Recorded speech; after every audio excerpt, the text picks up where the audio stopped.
جی دوستو، میں بہت عرصے سے کہہ رہا ہوں کہ بالآخر بھارت اور کابل طالبان جو اس وقت حکومت کر رہے ہیں ان کے درمیان کچھ انڈرسٹینڈنگ ہو ہی جائے گی اور ان کے تعلقات بہتر ہو ہی جائیں گے۔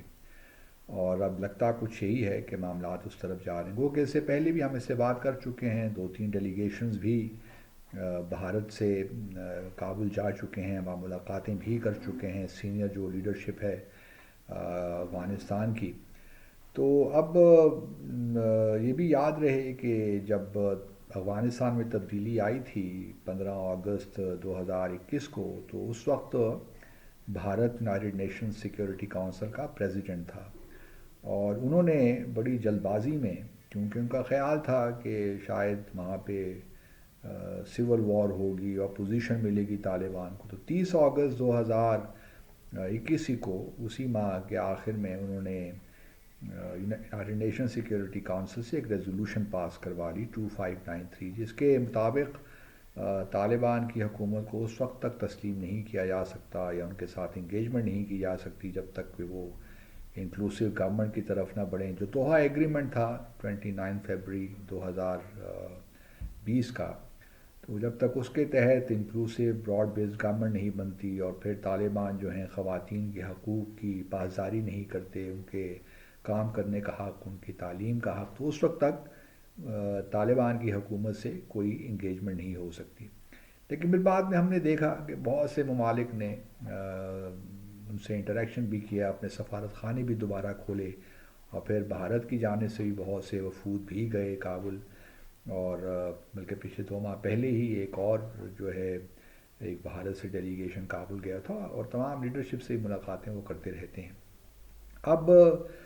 گزشتہ روز بھارت کی وزارت خارجہ نے ایک اسٹیٹمنٹ ایشو کی ہے، اور وہ اس تناظر میں ہے جو پاکستان اور افغانستان کے درمیان پچھلے دنوں جھڑپیں ہوئیں، اور پاکستان نے ایئر اسٹرائکس بھی کی، کچھ جو ٹی ٹی پی کے سیف ہیون سے ان کو نشانہ بھی بنایا، لیکن کابل کی حکومت کا یہ کہنا ہے کہ اس ایئر اسٹرائک سے یا اس حملے سے 46 سویلین جاں بحق ہوئے ہیں، اور جن میں خواتین و بچے بھی شامل ہیں۔ اور لیکن پاکستان کا یہی کہنا رہا ہے کہ جی آپ ٹی ٹی پی کو آپ سیف ہیون مت دیجیے، وہ کیا پڑھ رہے ہیں کہ افغانستان کی حکومت نے یہ کمٹ کیا ہے کہ وہ ٹی ٹی پی کے جتنے بھی لوگ افغانستان میں اس وقت موجود ہیں، جتنے بھی ملیٹنٹس ہیں، ٹیررسٹ ہیں، ان کو وہ ندرن افغانستان یعنی کہ پاکستان افغانستان بارڈر سے کہیں دور منتقل کر دے گے۔ لیکن بھارت نے اس کا پورا پورا فائدہ اٹھایا ہے، اور اس وقت وہ طالبان کے ساتھ کھڑے ہیں۔ گزشتہ روز انہوں نے جو بھارت کی وزارت خارجہ ہے انہوں نے ایک اسٹیٹمنٹ ایشو کی، اور اس میں کہا ہے کہ دو باتیں بنیادی طور پہ، کہ جی ایک تو انہوں نے جو افغانستان کی پوزیشن ہے اس کو انڈورس کیا ہے کہ جی پاکستان کی جو ایئر اسٹرائکس ہیں اس میں سویلینز مارے گئے ہیں، اور یہ ٹھیک بات نہیں ہے، اور انہوں نے آپ کہہ سکتے ہیں کہ کنڈیم کیا ہے۔ دوسرا جو نقطہ انہوں نے اٹھایا ہے کہ جی پاکستان کے مسائل تو اس کے انٹرنل ہیں، لیکن وہ ہمسایوں کو الزام لگا دیتا ہے کہ وہاں سے یہ سب کچھ ہو رہا ہے۔ تو اگر پاکستان میں ٹی ٹی پی ایکٹیو ہے، کچھ ہے، تو اس کی وجہ افغانستان نہیں ہے، بلکہ پاکستان کے اندر جو مسائل ہیں وہ ہیں، پاکستان خود ان کو کنٹرول کر نہیں سکتا، دہشت گردی کے خلاف کوئی کارروائیاں کر نہیں سکتا، اور الزام وہ افغانستان پہ لگا دیتا ہے۔ یہ اس کا کرکس تھا، اور پھر یہ بھی کہ جی ہم نے افغانستان کی جو حکومت کی اسٹیٹمنٹس ہیں ان کو بھی ہم نے دیکھا ہے اور کنسیڈر کیا ہے، جس کا مطلب یہ ہے کہ وہ ایک لحاظ سے لیجیٹیمیٹ گورنمنٹ ہی سمجھتے ہیں طالبان کو۔ طالبان کی حکومت بھی بھارت پہ کافی ان کی خواہش ہے کہ بھارت جو ڈیولپمنٹ کا معاملہ ہے اس میں بھارت حصہ لے، انویسٹ کرے آ کر افغانستان میں، کیونکہ 9/11 کے بعد سے، اور خاص طور پہ جب سے بون پروسیس شروع ہوا اس کے بعد سے لے کر 2021 تک بھارت کافی انوالو رہا ہے افغانستان کی ڈیولپمنٹ میں۔ بڑے بڑے پروجیکٹس انہوں نے کیے ہیں، سلما ڈیم ہو، افغانستان کی پارلیمنٹ کی بلڈنگ ہو، اور بھی ہاسپٹلز، اندرا گاندھی ہاسپٹل بھی شاید ہے۔ تو کافی کچھ انہوں نے کیا ہے، اس میں کوئی شک نہیں ہے۔ تقریباً $3 بلین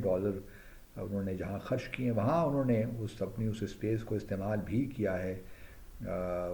حامد کارزائی کی حکومت ہو یا اشرف غنی کی حکومت ہو، وہاں پہ انہوں نے نیشنل سیکورٹی ڈائریکٹریٹ جو ہے اس کو بھی استعمال کیا پاکستان کے خلاف. تو دونوں کام ساتھ ساتھ کیے ہیں. جہاں ڈیولپمنٹ کی ہے وہاں افغانستان کی اسپیس کو پاکستان کے خلاف بھی استعمال کر اب بھی کر رہے ہیں.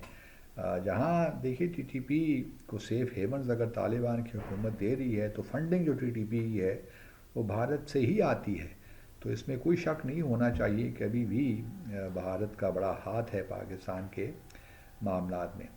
تو واپس اسی طرف آتے ہیں کہ جو افغانستان میں اور پاکستان کے درمیان ہے بھارت کا پورا فائدہ اٹھا رہا ہے کیونکہ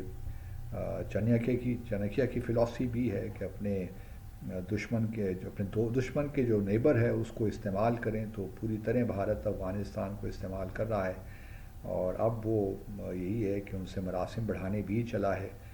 اب دیکھنا یہ ہے کہ پاکستان کی اسٹریٹجی کیا ہوتی ہے. میں ابھی بھی یہی سمجھتا ہوں کہ پاکستان ذمہ دار ہے بڑی حد تک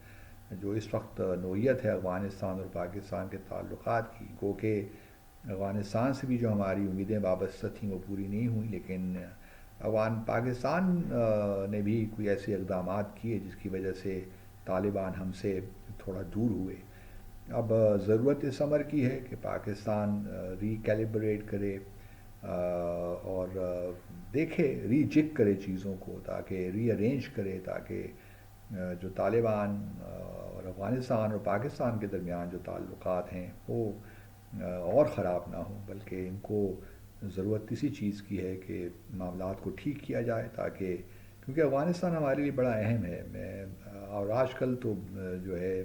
افغانستان کے بغیر میں نہیں سمجھتا کہ پاکستان میں لا اینڈ آرڈر سچویشن بھی ٹھیک ہو سکتی ہے یا اس طرح انویسٹمنٹ بھی ہو سکتی ہے. سی پیک بھی صحیح طور پہ آگے بڑھ سکتا ہے. تو افغانستان کی اہمیت کو سمجھتے ہوئے میں ذاتی طور پہ یہ سمجھتا ہوں کہ پاکستان کو کچھ ایسے اقدامات لینے ہوں گے جس سے کہ یہ جو اس وقت کی فضا ہے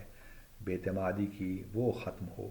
اور یہ بہت ضروری ہے پاکستان کے انٹرسٹ میں بھی اور افغانستان کے انٹرسٹ میں بھی ہے. افغانستان کو بھی اس بات کا ادراک ہونا چاہیے کہ ہمارا ایک طویل بارڈر ہے 2600 کلومیٹر کا اور افغانستان میں بھی اگر آپ پشاور میں جائیے تو 50% آپ کو وہاں پہ بھی ہسپتالوں میں اسکولوں میں افغان لوگ ملتے ہیں. تو یہ نہیں ہے. اور پھر ٹرائبل ریلیشن شپ بھی ہیں ہمارے صدیوں پرانے ریلیشنز ہیں. ریلیجن بھی ہمارا ایک ہی ہے.